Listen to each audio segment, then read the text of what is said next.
Bonjour à tous, ça va Popoko, Panigan Style. Aujourd'hui on va parler de la Syrie, de ce qui se passe en Syrie. Pas ce qu'on vous raconte à la télé, ou là dans la radio, ou là dans les égos. Non. On va vous parler de ce qui se passe, Pas ce qui se passe, ce qui se passe. Parce qu'il y a ce qui se passe et ce qui se passe. Vous avez compris ou là vous avez pas compris? Ce qu'il faut savoir c'est que la Syrie c'est un pays arabe, dans un continent arabe, entre 100 000 pays arabes, géré par un arabe. Et la guerre en Syrie c'est entre des arabes et des arabes. Mais dans toute cette histoire, la guerre est financée par deux pays qui ne sont pas arabes.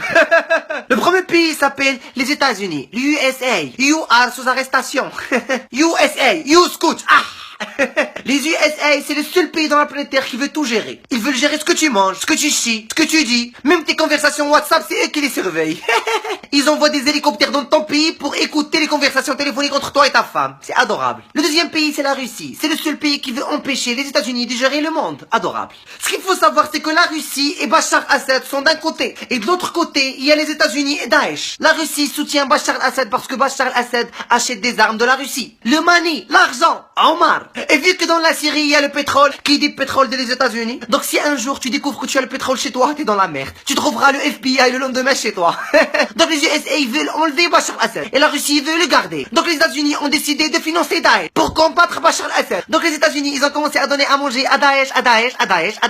Et une fois Daesh elle est devenue grande, elle nous a attaqué nous, l'Europe. Parce qu'on est juste à côté. Parce que pour attaquer les États-Unis, il faut prendre un avion, un bateau, un taxi, un train, un Uber. Donc la Russie veut l'argent. Les États-Unis veulent le pétrole. Bachar Assad veut le pouvoir. Et moi je veux la merde.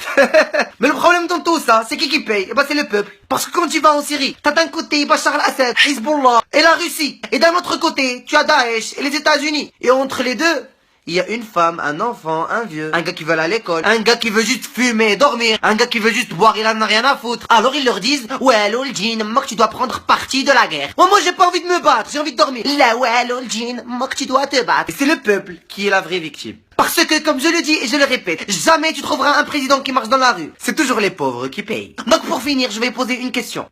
Où sont les dirigeants arabes? Vous avez 4 heures. Si vous trouvez la réponse, Aouji.